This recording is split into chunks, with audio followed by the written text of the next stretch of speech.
राहें जहाँ तक जाएगी राहगीर वहाँ तक जाएगा, दरिया से क्या पूछ रहे हो तुम, नीर कहाँ तक जाएगा। अरे खींच धनुष की डोर, निशाना साधो अपनी मंजिल का, बाकी बाद में देखेंगे तीर कहाँ तक जाएगा, बाकी बाद में देखेंगे तीर कहाँ तक जाएगा। तो हेलो दोस्तों, कैसे हो आप सब। आशा करता हूँ मस्त होंगे, बड़े होंगे, बेहतरीन होंगे। तो मैं मुकेश लीलड़ स्वागत करता हूँ आपके अपने परिवार में। और आज का हमारा ये सेशन चतुर्थ श्रेणी कर्मचारी परीक्षा 2025 के लिए बहुत शानदार सेशन रहने वाला जिसमें हम देखेंगे 19 सितंबर वाला पेपर बिल्कुल ऐसा ही देखने को मिलने वाला है। क्वेश्चनों का लेवल सेम रहने वाला है और इसी प्रकार से आपके एग्जाम में क्वेश्चन पूछे जाने वाले। तो बिल्कुल शानदार सेशन रहने वाला। तो एक बार सभी सेशन को लाइक कर दो और अभी तक जिसने भी सेशन को शेयर नहीं किया वो एक बार अपने सभी दोस्तों के साथ सेशन को शेयर जरूर कर दे। तो चलो शुरू करते हैं आज का अपना ये सेशन। और पहला क्वेश्चन आपके सामने,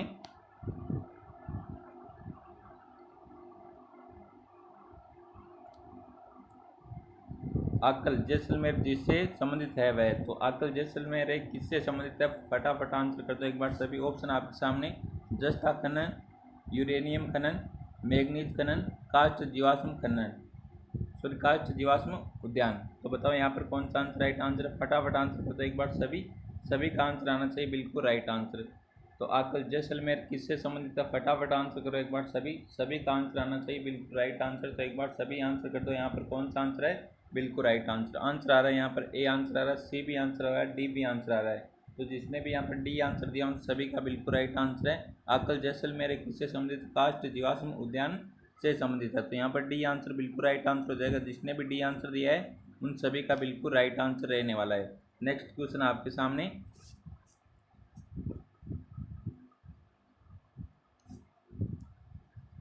राजस्थान में शीत काल में होने वाली वर्षा किन कारणों से होती है। तो राजस्थान में शीतकाल में होने वाली वर्षा को क्या कहा जाता है, मावठ कहा जाता है। क्या कहा जाता है, मावठ कहा जाता है। और ये मावठ है किस कारणों से होती है। ऑप्शन आपके सामने, दक्षिणी पश्चिमी मानसूनी हवाओं के कारण, पश्चिमी विक्षोभ के कारण, पछुआ हवाओं के कारण, हिमालय से टकराकर वापस लौटती मानसून हवाओं के कारण। तो बताओ यहाँ पर राइट आंसर कौन सा आंसर राइट आंसर है। राजस्थान में शीत ऋतु में होने वाली वर्षा किन कारणों से होती है, जिन्हें क्या, शीत ऋतु में होने वाली वर्षा को क्या कहा जाता है, मावठ कहा जाता है। और इन मावठ से किस फसल को ज़्यादा लाभ मिलता है, बताओ एक बार सभी। तो गेहूँ और सरसों की फसल को ज़्यादा लाभ मिलता है। किसको, गेहूँ और सरसों की फसल को क्या मिलता है, ज़्यादा लाभ मिलता है। तो यहाँ पर कौन सा आंसर राइट आंसर है, फटाफट आंसर कर दो एक बार सभी। सभी दोस्तों का बिल्कुल राइट आंसर आना चाहिए यहाँ पर। और सभी का बिल्कुल राइट आंसर आ रहा है, बहुत बढ़िया दोस्तों, सभी का बिल्कुल राइट आंसर यहाँ पर बी आंसर। तो शीत ऋतु में होने वाली वर्षा किस किस कारणों से होती है, पश्चिमी विक्षोभ के कारण शीतकाल में वर्षा होती है राजस्थान में, जिसे क्या बोला जाता है, मावठ बोला जाता है। तो यहाँ पर बी आंसर बिल्कुल राइट आंसर हो जाएगा। और मावठ से किन फसल को लाभ मिलता है, ये क्वेश्चन कई बार एग्जाम में पूछा गया है। तो गेहूँ और सरसों की फसल को मावठ से लाभ मिलता है। तो यहाँ पर नेक्स्ट क्वेश्चन आपके सामने बहुत शानदार क्वेश्चन है।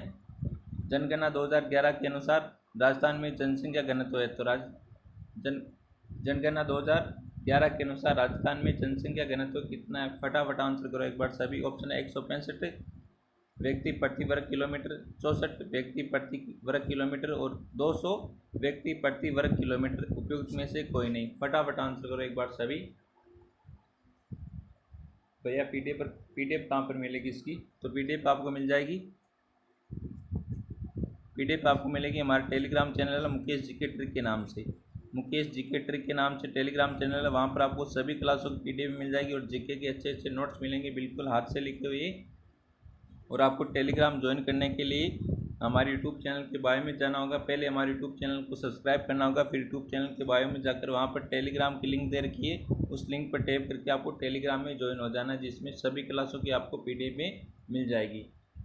तो यहाँ पर कौन सा आंसर राइट आंसर है, जनगणना 2011 के अनुसार राजस्थान में जनसंख्या घनत्व कितना था, फटाफट आंसर करो एक बार सभी। और सभी का बिल्कुल राइट आंसर आ रहा है 200 व्यक्ति प्रति वर्ग किलोमीटर। तो कौन सा आंसर हो जाएगा अपना, सी आंसर यहाँ पर बिल्कुल राइट आंसर रहने वाला है। जिसने भी सी आंसर दिया उन सभी का बिल्कुल राइट आंसर है। तो एक बार सभी सेशन को शेयर कर दो अपने सभी दोस्तों के साथ, एक बार जम के तरीके से सेशन को शेयर कर दो।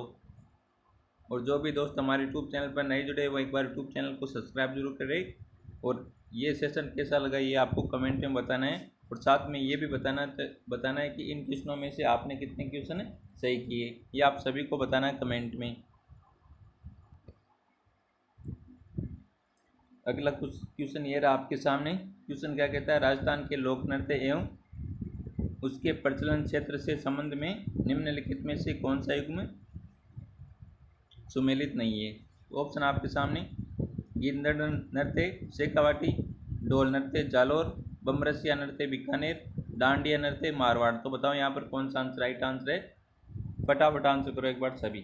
राजस्थान के लोक नृत्य एवं उनके प्रचलन क्षेत्र के संबंध में निम्नलिखित में से कौन सा युग्म सही नहीं है, फटाफट आंसर करो। बहुत शानदार क्वेश्चन है, वेरी वेरी इंपॉर्टेंट क्वेश्चन है। तो यहाँ पर कौन सा आंसर राइट आंसर है बताओ एक बार सभी। तो गिंदड़ नृत्य यहाँ पे शेखावाटी का नृत्य है, बिल्कुल राइट है। ढोल नृत्य कहाँ का है, ढोल नृत्य आपके जालोर का है। और बमरसिया नृत्य ये बीकानेर का नहीं है, बमरसिया नृत्य बीकानेर का नहीं है। और डांडिया नृत्य आपके मारवाड़ का, तो ये भी सही है। तो यहाँ पर कौन सा सी आंसर बिल्कुल राइट आंसर हो जाएगा। जिसने भी सी आंसर दिया उन सभी का बिल्कुल राइट आंसर। तो एक बार सभी कमेंट में करो कि बमरसिया नृत्य कहाँ का है भाई, फटाफट कमेंट करो एक बार सभी। बमरसिया नृत्य कहाँ का है, फटाफट आंसर करो एक बार कमेंट में, देखते हैं कौन आंसर बिल्कुल राइट आंसर करता है। नेक्स्ट क्वेश्चन है,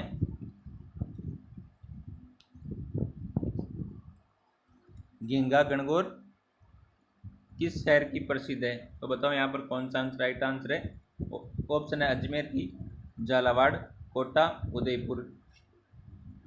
तो घिंगा गणगौर एक किस शहर की प्रसिद्ध है, फटाफट आंसर करो एक बार सभी।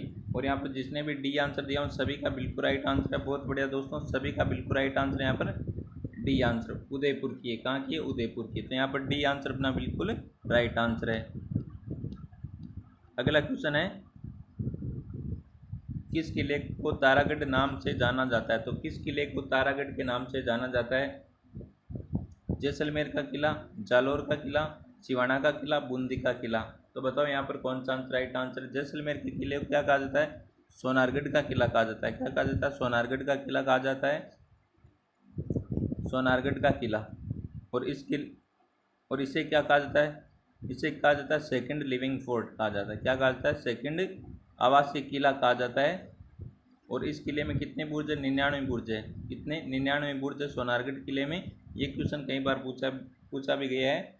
और इस किले पर एक फिल्म बनी थी, आमार सोनार। कौन सी फिल्म थी, फिल्म का नाम क्या था, आमार सोनार फिल्म थी। और इस फिल्म के निर्माता कौन थे, सत्यजीत रे इस फिल्म के निर्माता थे। तो यहाँ पर कौन सा आंसर राइट आंसर, किस किले को तारागढ़ के नाम से भी जाना जाता है। तो यहाँ पर जिसने भी डी आंसर दिया उन सभी का बिल्कुल राइट आंसर है। जिसने भी डी आंसर दिया उन सभी का बिल्कुल राइट आंसर है। महेश जी कमेंट कर रहे हैं कि सर अजमेर के किले को भी तारागढ़ के नाम से जाना जाता है। बिल्कुल सही, अजमेर का किला है उसको भी तारागढ़ के नाम से भी जाना जाता है। और वास्तविक तारागढ़ आपके कहाँ पर है, बूंदी में। कहाँ पर है, बूंदी में। अजमेर के तारागढ़ का नाम तो बाद में किया गया था और बूंदी के तारागढ़ को वास्तविक तारागढ़ कहा जाता है। तो यहाँ पर कौन सा डी आंसर बिल्कुल राइट आंसर है। जिसने भी डी आंसर दिया उन सभी का बिल्कुल राइट आंसर रहने वाला। कौन सा डी आंसर, अजमेर का तारागढ़ वो किस पहाड़ी पर, गढ़बीटली दुर्ग पर। गढ़बीटली दुर्ग भी कहा जाता है उसको, क्या कहा जाता है, गढ़बीटली दुर्ग भी कहा जाता है, क्योंकि ये बीटली पहाड़ी पर बना हुआ है। तो यहाँ पर अपना डी आंसर बिल्कुल राइट आंसर है। नेक्स्ट क्वेश्चन है, राजस्थान में पूर्णतः बहने वाली सबसे लंबी नदी। तो राजस्थान में पूर्णतः बहने वाली सबसे लंबी नदी, माई नदी, चंबल नदी, बनास नदी और लूणी नदी। तो इनमें से राइट आंसर बताओ कौन सा आंसर राइट आंसर है। राजस्थान में पूर्णतः बहने वाली है, पूर्णतः बहने वाली। और राजस्थान की सबसे लंबी नदी कौन सी नदी है, चंबल नदी है। कौन सी सबसे लंबी नदी, चंबल नदी है सबसे लंबी नदी, सबसे लंबी। और पूर्णतः बहने वाली सबसे लंबी नदी कौन सी है, वो आपकी बनास नदी। कौन सी, बनास नदी। तो यहाँ पर सी आंसर बिल्कुल करेक्ट आंसर है। जिसने भी सी आंसर दिया है उन सभी का बिल्कुल करेक्ट आंसर रहने वाला है। अगला क्वेश्चन आपके सामने, भारतीय कृषि अनुसंधान परिषद द्वारा राजस्थान में राष्ट्रीय स्तर के अनुसंधान केंद्र स्थापित किए गए हैं। तो बहुत शानदार क्वेश्चन है। ऑप्शन है आमेर, जयपुर व बिचवाल बीकानेर, बस्सी चित्तौड़ व मांगरोल 12, दुर्गापुरा जयपुर व शाहपुरा भीलवाड़ा, तीपजी अजमेर व सेवर भरतपुर। तो यहाँ पर कौन सा आंसर राइट आंसर बताओ एक बार सभी। भारतीय कृषि अनुसंधान परिषद द्वारा राजस्थान में राष्ट्रीय स्तर के अनुसंधान केंद्र कहाँ पर स्थापित किए गए। फटाफट आंसर कर दो एक बार सभी, बहुत शानदार इंपॉर्टेंट क्वेश्चन है। तो यहाँ पर कौन सा आंसर राइट आंसर रहने वाला बताओ एक बार सभी।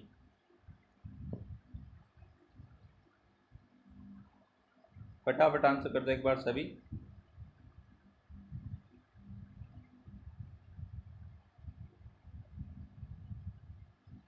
तो यहाँ पर कौन सा आंसर राइट आंसर है, फटाफट आंसर करो एक बार सभी। तो यहाँ पर जिसने भी डी आंसर दिया उन सभी का बिल्कुल राइट आंसर। तीपजी अजमेर व सेवर भरतपुर में राजस्थान में राष्ट्रीय स्तर के अनुसंधान केंद्र स्थापित किए गए। किसके द्वारा किए गए? भारतीय कृषि अनुसंधान परिषद के द्वारा। कहाँ पर? तीपजी अजमेर व सेवर भरतपुर में। तो यहाँ पर डी आंसर अपना बिल्कुल राइट आंसर है। जिसने भी डी आंसर दिया उन सभी का बिल्कुल राइट आंसर रहने वाला है। नेक्स्ट क्वेश्चन है, सहकारी तंत्र में संचालित शक्कर का कारखाना स्थित है। तो सहकारी तंत्र में संचालित शक्कर का कारखाना कहाँ पर स्थित है? श्री गंगानगर में, भोपाल सागर में, लाखेरी, केशवरायपाटन में। तो बताओ यहाँ पर कौन सा आंसर राइट आंसर है।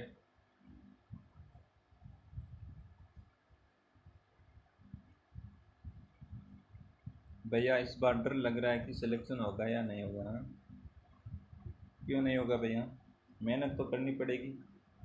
कि कहते हैं ना कि रंग हौसला वो मंजर भी आएगा, प्यासे के पास चलकर कुछ समंदर भी आएगा, यूं थक कर ना बैठ ए मंजिल के मुसाफिर, यूं थक कर ना बैठ ए मंजिल के मुसाफिर, मंजिल भी मिलेगी और मिलने का मज़ा भी आएगा। तो क्या करना है हमें? वक्त के साथ मेहनत करनी पड़ेगी भाई। कुछ पाने के लिए कुछ खोने की ज़रूरत नहीं पड़ती, कुछ पाने के लिए कुछ करना पड़ता है। क्या क्या करना होता है? कुछ खोने के लिए कुछ पाने के लिए कुछ खोने की आवश्यकता नहीं है, कुछ पाने के लिए कुछ करना पड़ता है। तो यहाँ पर कौन सा आंसर राइट आंसर बताओ एक बार। कौन सा आंसर राइट आंसर रहने वाला है यहाँ पर? सहकारी तंत्र में संचालित शक्कर का कारखाना कहाँ पर? आपके केशवरायपाटन में। और ये कहाँ पर पड़ता है? आपकी बूंदी में पड़ता है, बूंदी जिले में पड़ता है केशवरायपाटन। तो यहाँ पर जिसने भी डी आंसर दिया उन सभी का बिल्कुल राइट आंसर रहने वाला। जिसने भी डी आंसर दिया उन सभी का बिल्कुल राइट आंसर है। तो एक बार सभी सेशन को शेयर कर दो भाई। और अभी तक जिसने भी सेशन को लाइक नहीं किया वो एक बार सेशन को लाइक जरूर कर दे। नेक्स्ट क्वेश्चन है, बहुत शानदार क्वेश्चन है। निम्नलिखित में से कौन सा स्थल राजस्थान में 1857 की क्रांति का केंद्र नहीं था? बहुत शानदार क्वेश्चन है। 1857 की क्रांति का केंद्र नहीं था। तो बताओ यहाँ पर कौन सा आंसर राइट आंसर? ऑप्शन है अजमेर, जयपुर, नीमच, आहुआ। आहुआ कहाँ पर पड़ता है? आपके पाली में पड़ता है। कहाँ पर है? पाली में। और पाली में किसका मंदिर है? सुगाली माता का मंदिर है। क्या बताओ एक बार सभी। 1857 की क्रांति की देवी किसे कहा जाता है? फटाफट आंसर करो एक बार सभी। तो यहाँ पर कौन सा आंसर राइट आंसर है? जिसने भी बी आंसर दिया उन सभी का बिल्कुल राइट आंसर है। जयपुर है। राजस्थान में 1857 की क्रांति का केंद्र नहीं था। कौन? जयपुर। तो यहाँ पर जिसने भी बी आंसर दिया उन सभी का बिल्कुल राइट आंसर रहने वाला। कौन सा? B answer. जिसने भी दिया उन सभी का बिल्कुल राइट आंसर है। अगला क्वेश्चन आपके सामने, जयमल व फत्ता की हवेलियाँ किस दुर्ग में स्थित है? तो जयमल व फत्ता की हवेलियाँ किस दुर्ग में स्थित है? ऑप्शन है चित्तौड़गढ़ दुर्ग में, कुंभलगढ़ दुर्ग में, नाहरगढ़ दुर्ग में और जयगढ़ दुर्ग में। तो बताओ एक बार सभी कौन सा आंसर राइट आंसर है? फटाफट आंसर कर दो एक बार सभी। जयगढ़ दुर्ग कहाँ पर? आपके जयपुर में। और जयगढ़ में कौन सी तोप रखी गई है? जय बाण तोप है ना। ये आपके कहाँ पर है? जयपुर में। नाहरगढ़ भी कहाँ पर? आपके जयपुर में। नाहरगढ़ में क्या है? एक जैसे 9 महल है। क्या है? एक जैसे 9 महल। एक जैसे 9 महल है, इसलिए इसको क्या कहा जाता है? एक जैसे 9 महल है यहाँ पर। और कुंभलगढ़ आपकी रणथंभौर में सभी को पता है। और चित्तौड़गढ़ आपके चित्तौड़गढ़ में है। तो बताओ यहाँ पर कौन सा आंसर राइट आंसर? जयमल और फत्ता की हवेलियाँ किस दुर्ग में स्थित है? फटाफट आंसर करो एक बार सभी। सभी का आंसर आ रहा है बिल्कुल राइट आंसर, चित्तौड़गढ़ में। कहाँ पर? आपके चित्तौड़गढ़ में जयमल व फत्ता की हवेलियाँ स्थित है। तो यहाँ पर ए आंसर बिल्कुल राइट आंसर है। सभी ने बिल्कुल राइट आंसर दिया। बहुत बढ़िया दोस्तों, सभी का बिल्कुल राइट आंसर यहाँ पर A answer. Next question Hindi से क्वेश्चन आ गए भाई। महेश शब्द का संधि विच्छेद है, तो महेश शब्द का संधि विच्छेद क्या है? मो प्लस इस, मा प्लस इस, मई प्लस इस और मई प्लस इस। तो इनमें से कौन सा आंसर राइट आंसर है? महेश शब्द का संधि विच्छेद क्या क्या होता है, बताओ एक बार सभी। तो महेश शब्द का संधि विच्छेद क्या होता है? फटाफट कमेंट करो एक बार सभी। मा प्लस ईस होता है। क्या होता है? मा प्लस ईस। और इसमें कौन सी संधि है? फटाफट कमेंट करो एक बार सभी। मा प्लस ईस में इसमें कौन सी संधि है? फटाफट का आंसर करो एक बार सभी। तो मा प्लस ईस में कौन सी संधि आपकी गुण संधि है? गुण संधि का नियम क्या कहता है? आ प्लस ई मिलकर क्या बनाते? आ प्लस ई मिलकर क्या बनाते? ए बनाते। क्या बनाते? ए बनाते। तो यहाँ पर आ है प्लस ई मिलकर क्या बनाते? महेश बनाते। ये वाला महेश। तो महेश, तो इसमें कौन सी संधि है? गुण संधि है। कौन सी संधि हो जाएगी? गुण संधि। और संधि विच्छेद क्या होगा? मा प्लस इस। तो यहाँ पर जिसने भी बी आंसर दिया उन सभी का बिल्कुल राइट आंसर है मा प्लस इस। में शब्द का संधि विच्छेद क्या होता है? मा प्लस इस। तो यहाँ पर जिसने भी बी आंसर दिया उन सभी का बिल्कुल राइट आंसर रहने वाला। जिसने भी बी आंसर दिया उन सभी का बिल्कुल राइट आंसर है। अगला क्वेश्चन है, अत्याचारी शब्द में संधि का प्रकार है। तो अत्याचारी शब्द में कौन सी संधि है? गुण संधि, वर्धी संधि, यण संधि और दीर्घ संधि। तो बताओ यहाँ पर कौन सा आंसर राइट आंसर है? तो बहुत ही शानदार क्वेश्चन है और सभी का बिल्कुल राइट आंसर आना चाहिए भाई। तो यहाँ पर कौन सा आंसर राइट आंसर है? इसका संधि विच्छेद क्या होता है? अत्याचारी का संधि विच्छेद क्या होता है? फटाफट आंसर करो एक बार सभी। तो इसका संधि विच्छेद होता है अति प्लस आचारी। क्या होता है? अति प्लस आचारी। अति प्लस आचारी। अति प्लस आचारी। और इसमें कौन सी संधि आपकी? यण संधि है। सभी को पता है क्योंकि यहाँ पर ये आधा अक्षर आ रहा है। क्या आ रहा है? आधा अक्षर आ रहा है, जिसमें भी वो कौन सी संधि होती है? यण संधि होती है। और इसका संधि विच्छेद क्या होता है? अति प्लस आचार्य। तो यहाँ पर कौन सा? सी आंसर बिल्कुल राइट आंसर हो जाएगा। जिसने भी सी आंसर दिया है उन सभी का बिल्कुल करेक्ट आंसर है। नेक्स्ट क्वेश्चन है, संस्कार शब्द में कौन सा उपसर्ग लगा है? तो संस्कार शब्द में कौन सा उपसर्ग है? सु, सं, सम, से। तो बताओ राइट आंसर कौन सा आंसर राइट आंसर है? तो सम। संस्कार में कौन सा उपसर्ग है? सम उपसर्ग है। तो यहाँ पर सी आंसर बिल्कुल राइट आंसर है। नेक्स्ट क्वेश्चन है,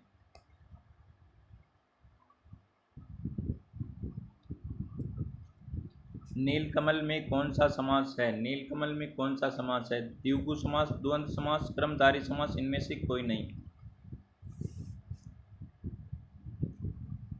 फटाफट आंसर करो एक बार सभी। तो यहाँ पर कौन सा आंसर राइट आंसर है? सी आंसर बिल्कुल राइट आंसर आ रहा है सभी का। बहुत बढ़िया दोस्तों। और आप कमेंट करो नीलकमल का समास विग्रह क्या होता है? कमल का समास विग्रह क्या होता है? बताओ एक बार सभी। फटाफट कमेंट करो कौन सा आंसर राइट आंसर है यहाँ पर। तो यहाँ पर सी आंसर बिल्कुल राइट आंसर है। नेक्स्ट क्वेश्चन है,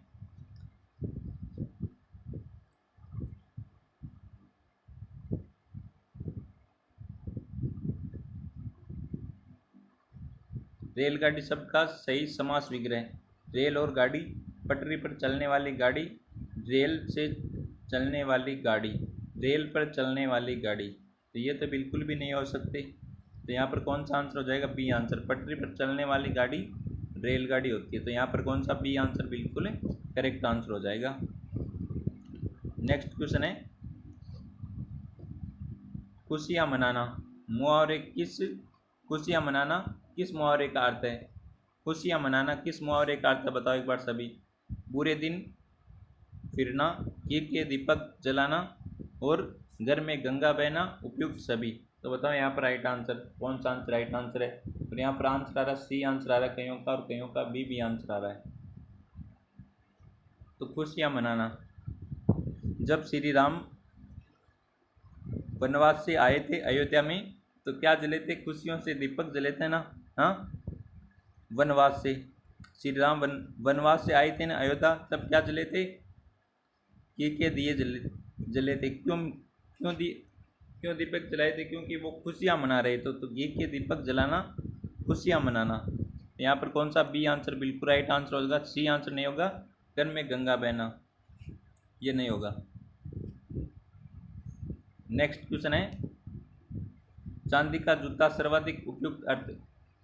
चांदी का जूता का सर्वाधिक उपयुक्त अर्थ क्या है? महंगी वस्तु, रिश्वत, उपयोगी अनुपयोगी वस्तु, अमीरी का दिखावा। तो बहुत शानदार क्वेश्चन है। यहाँ पर कौन सा आंसर राइट आंसर है? फटाफट आंसर करो एक बार सभी। तो यहाँ पर जिसने भी बी आंसर दिया उन सभी का बिल्कुल राइट आंसर है। जिसने भी बी आंसर दिया उन सभी का बिल्कुल राइट आंसर है। चांदी का जूता का सर्वाधिक उपयुक्त अर्थ क्या होता है? रिश्वत होता है। क्या होता है? रिश्वत। तो यहाँ पर बी आंसर भी बिल्कुल राइट आंसर है। जिसने भी बी आंसर दिया उन सभी का बिल्कुल करेक्ट आंसर है। नेक्स्ट क्वेश्चन है, रीजनिंग से क्वेश्चन है, बहुत शानदार क्वेश्चन है। यदि पुस्तक को घड़ी कहे, घड़ी को बैग, बैग को शब्दकोश और शब्दकोश को खिड़की कहे तो पुस्तक ले जाने के लिए किसे प्रयुक्त करेंगे? बहुत शानदार क्वेश्चन। ऑप्शन है बैग, घड़ी, शब्दकोश, पुस्तक। तो इनमें से कौन सा आंसर राइट आंसर है? यदि पुस्तक को घड़ी कहे, घड़ी को बैग कहे, बैग को शब्दकोश और शब्दकोश को खिड़की कहे तो पुस्तक ले जाने के लिए हम किसे प्रयुक्त करेंगे? तो हम पुस्तक के किस में ले जाते? बैग, बैग में ले जाते। किस में? तो बैग में। बैग को यहाँ पर क्या कहा गया है भाई, बताओ एक बार सभी। तो बैग को क्या क्या कहा गया है?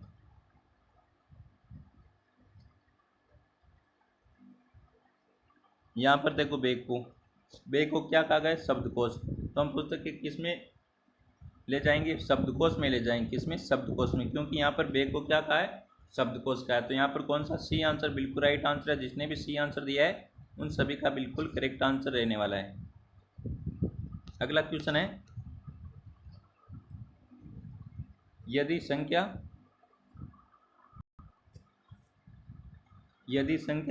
42, 31, 57, 6 के अंकों को आरोही क्रम में लिखा जाए तो कितने अंक की स्थिति में परिवर्तन नहीं होगा? तो 42 क्या दे रखा है? 42, 31, 57, 6। तो इसको आरोही क्रम में लिखना है। तो आरोही क्रम में हम कैसे लिखेंगे? 1, 2, 3, 4, 5, 6 और 7। तो कितने अंकों की स्थिति परिवर्तन नहीं हुई? तो बताओ एक बार सभी। तो यहाँ पर कौन सा आंसर राइट आंसर है?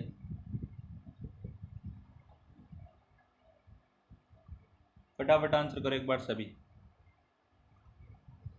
तो ये देखो 2 की स्थिति चेंज नहीं हुई है, 3 की भी नहीं हुई है और 5 की भी नहीं है। तो कितने हो गए? 3। तो कितने अंक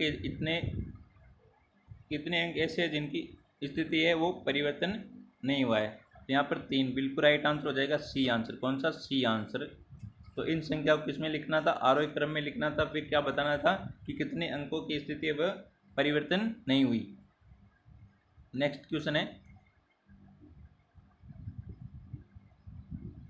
यदि आने वाले कल के 2 दिन बाद बृहस्पतिवार का दिन होगा तो बीते कल से 3 दिन पहले सप्ताह का कौन सा दिन था? बहुत शानदार क्वेश्चन है। सोमवार, मंगलवार, बुधवार, बृहस्पतिवार। तो बताओ कौन सा आंसर राइट आंसर रहने वाला है? यहाँ पर फटाफट कमेंट करो एक बार सभी। बहुत शानदार बेहतरीन क्वेश्चन आपके सामने।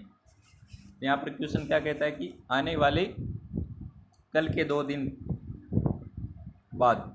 तो आने वाले यानी यहाँ आज। पहले आपको देखना है किसको? आज को। ये रहा आज। यदि आने वाले कल यानी कल, आज ये हो गया कल, कल के 2 दिन बाद, 1, 2, ये 2 दिन बाद बृहस्पतिवार था। क्या था? बृहस्पतिवार यानी गुरुवार। क्या था? गुरुवार। तो आगे क्या पूछा है? तो बीते कल। तो बीते कल ये बीत गया, बीतने वाला कल है ये। बीते कल के 3 दिन पहले सप्ताह का कौन सा दिन था? तो 1, 2, 3। तो यहाँ पर बृहस्पतिवार है यानी गुरुवार। तो 1, 2, 3, 4, 5, 6, 7, 8। तो 8वें दिन क्या होता है? वार है वो रिपीट होता है। क्या है? वार रिपीट होता है 8वें दिन। तो मान लो आज सोमवार है। क्या है? सोमवार है। तो 8वें दिन देखो 1, 2, 3, 4, 5, 6, 7 और 8, 8वें दिन वापस सोमवार हो जाएगा। सोमवार, मंगलवार, बुधवार, गुरुवार, शुक्रवार, शनिवार, रविवार और ये सोमवार। तो 8वें दिन क्या होता है, वार रिपीट होता है। तो यहाँ पर भी 8 है तो गुरुवार, तो यहाँ पर होगा गुरुवार। क्या होगा, गुरुवार। गुरुवार 8वें दिन वापस कौन सा वार हो जाएगा, गुरुवार हो जाएगा। तो यहाँ पर कौन सा अपना आपका डी आंसर बिल्कुल राइट आंसर हो जाएगा, बृहस्पतिवार हो जाएगा। यहाँ पर डी आंसर बिल्कुल राइट आंसर। जितने भी डी आंसर दिया हूँ सभी का बिल्कुल राइट आंसर है। नेक्स्ट क्वेश्चन आपके सामने,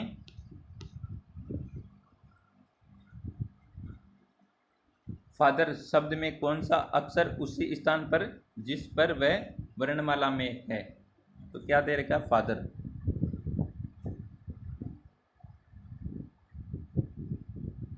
फादर तो वर्णमाला पर, वर्णमाला के अनुसार करना आपको, A B C D E और एफ। तो क्या है, अक्षर उसी स्थान पर है। तो यहाँ पर ई है, क्या है, ई। तो यहाँ पर डी आंसर हो जाएगा बिल्कुल राइट आंसर। कौन सा, डी आंसर। तो डी आंसर जिसने भी दिया उन सभी का बिल्कुल राइट आंसर है। नेक्स्ट क्वेश्चन आपके सामने, ये भी बहुत शानदार बेहतरीन क्वेश्चन है। अपनी कक्षा में राहुल को ऊपर से 9वां और नीचे से 38वां स्थान प्राप्त हुआ। तो कक्षा में कितने विद्यार्थी। तो कक्षा में कुल विद्यार्थियों की संख्या पूछी आपसे। ऑप्शन है 45, 46, 47 और 48। तो बताओ यहाँ पर कौन सा आंसर राइट आंसर है। फटाफट आंसर करो एक बार सभी। तो ऊपर से नीचे, बाएं से दाएं पूछे के लिए कुल संख्या पूछे तो क्या क्या एक सूत्र है ना, वो कुल के लिए, कुल बराबर बाएं प्लस दाएं, बाएं प्लस दाएं -1, ये सूत्र है। तो ये ऊपर और नीचे में भी सेम लगता है। तो यहाँ पर कितने, ऊपर से कितने, 9वां स्थान है ना, प्लस नीचे से 38वां है, कौनवा, 38वां, -1, तो आ जाएगा कुल। ये कितना होता है, 47 -1, 47 -1 46। तो आपका आंसर हो जाएगा 46, बी आंसर बिल्कुल राइट आंसर है। ये सूत्र आपको याद रखना है। कुल के लिए दाएं, बाएं प्लस दाएं -1। ये -1 क्यों करते हैं, क्योंकि हम 9 को 2 बार गिन लेते हैं। कितने बार, 9 बार को है ना, वो 2 बार गिन लेते हैं। एक तो इधर से आएंगे तो 9 आ जाएगा और इधर से आएंगे तो 9 आ जाएगा, तो इसलिए एक ये माइनस कर दिया जाता है। तो यहाँ पर कौन सा अपना बी आंसर बिल्कुल राइट आंसर हो जाएगा। नेक्स्ट क्वेश्चन है, एक दिन सुबह रीता ने सूर्य की ओर चलना प्रारंभ किया। कुछ दूर चलने के बाद वह अपनी बाईं ओर मुड़ी और फिर वह एक बार बाईं ओर मुड़ी। फिर कुछ देर चलने के पश्चात वह फिर दाईं ओर मुड़ी। उसका मुख अब किस दिशा की ओर है। तो फटाफट आंसर करो एक बार सभी, कौन सा आंसर राइट आंसर है। यहाँ पर सभी का आंसर आना चाहिए बिल्कुल राइट आंसर। तो क्वेश्चन क्या कहता है, रीता एक दिन सुबह तो सुबह सूर्य की ओर चलेगी तो किस दिशा में चलेगी भाई, बताओ एक बार सभी। तो ये मान लो रीता है, क्या है, रीता। तो सुबह चलेगी तो सूर्य सुबह किस दिशा में रहता है, पूर्व दिशा में। किस दिशा में, पूर्व दिशा में चलेगी। ये पूर्व दिशा में चली कुछ दूर, फिर क्या कहता है, चलना प्रारंभ किया। फिर वह कुछ दूर चलने के बाद वह बाईं ओर मुड़ी। तो यहाँ पर बाईं ये हो जाएगी, बाईं ओर मुड़ी। फिर वह बाईं ओर मुड़ी। तो उत्तर दिशा में चलोगे तो आपका बाएं किस ओर होगा, पश्चिम की ओर। तो पश्चिम की ओर मुड़ी और कुछ दूर चली।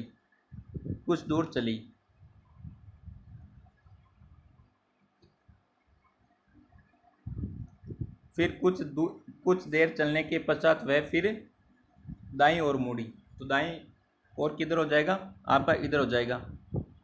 आपका मुंह पश्चिम की ओर है तो आपका दायां किधर होगा, उत्तर की ओर। किसकी ओर, उत्तर की ओर। तो उसका मुख अब किस दिशा की ओर है। तो किस दिशा की ओर है आपका, यहाँ पर उत्तर दिशा की ओर। किस दिशा की ओर हो जाएगा, उत्तर दिशा की ओर। तो यहाँ पर सी आंसर बिल्कुल राइट आंसर हो जाएगा। जैसा जैसा क्वेश्चन कह रहा है वैसे वैसे आप चलते जाना है, आपका आंसर आ जाएगा बिल्कुल राइट आंसर। तो यहाँ पर सी आंसर अपना बिल्कुल राइट आंसर हो जाएगा।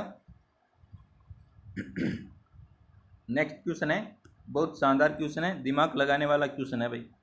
नेक्स्ट क्वेश्चन है, किसी कूट भाषा में STAY को 1940 3100 के रूप में लिखा जाता है, तो उसी कूट भाषा में HOUR को कैसे लिखा जाएगा। बहुत शानदार बेहतरीन क्वेश्चन है। बताओ इस क्वेश्चन का आंसर क्या आंसर राइट आंसर है, फटाफट आंसर कर दो एक बार सभी का आंसर आना चाहिए। STAY वाई को कैसे लिखा जाता है भाई बताओ। 19 कितने पे आता है, 19 आता है आपके 19 पे, ये तो 19 लिखा हुआ है। फिर टी आता है 20 पे, टी आता है 20 पे, तो 20 का यहाँ पर 40 यानी डबल लिखा हुआ है ना, तो एक को छोड़ के एक डबल है क्या, तो ए आता है एक पे कितना है 3 है ना, तो एक का तो डबल 2 होता है ना, सिंगल ए होता है। फिर क्या है इसमें लॉजिक क्या लग रहा है बताओ एक बार सभी, फटाफट कमेंट करो यहाँ पर कौन सा लॉजिक लग रहा है, फटाफट कमेंट करो एक बार सभी। तो इसमें कौन सा लॉजिक लग रहा है, आगे क्या, आगे आपके वाई आता है 25 पे आपके कितने 100, 25 इंटू 4 हो जाएगा ना, 25 चौक 100। तो ये लॉजिक है, इसमें क्या लॉजिक है बताओ एक बार सभी, आप बताओ कमेंट में। तो 19 आता है, ऐसा आता है 19 इंटू ए किया हुआ है, फिर आता है क्या टी आता है 20 इंटू 2, यहाँ पर 40 हो जाएगा। फिर ए आता है 1 पे, तो 1 इंटू 3, 20 इंटू 2 किया हुआ है, और ए 1 पे आता है, और 1 इंटू 3, तो ये हो जाएगा 3। फिर वाई आता है आपके 25 पे, किस पे आता है 25 पे, तो 25 इंटू 4। तो इसमें कौन सा लॉजिक है,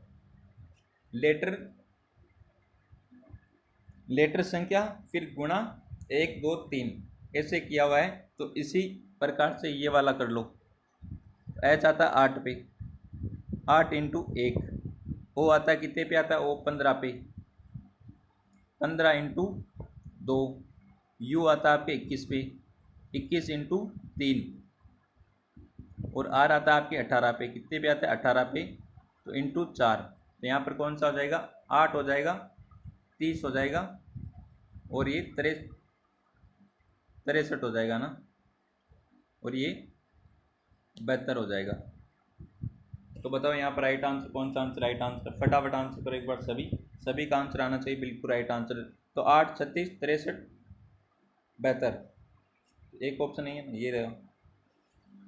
तो 8 60 सॉरी 8 30 या 8 30 63 72, तो यहाँ पर डी आंसर हो जाएगा अपना बिल्कुल राइट आंसर, कौन सा डी आंसर। नेक्स्ट क्वेश्चन है,